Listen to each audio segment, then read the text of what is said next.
Bwana, mimi sitaendelea kuacha kumposti sana huyu mwanafalsafa Jomri, au sio bwana, kwa sababu anazungumza fakti mno, anazungumza ukweli wa maisha. Bwana, tumsikilize kidogo, ila usisahau kunifollow. Swali wa Tanzania wengi na Waafrika wanaogopa argument. Argument maana yake ni mjadala.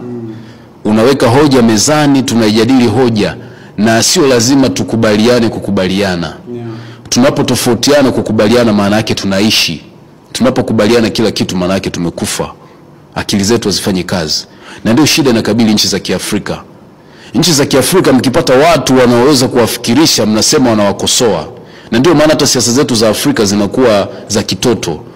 Kwa sababu watu wanadhani wako pale kupambwa. Walioko kwenye mamlaka wanadhani wako pale kupambwa. Kumbe ukishaingia pale umeingia kwenye uwanja wa mjadala. Inatakiwa tukujadili na tukujadilishe, tujadiliane, tukubaliane kwa kutokubaliana. Ndio maana ya kuwepo duniani. Haina maana wewe ukiwa pale unataka kudictate sisi tuseme unayoyataka.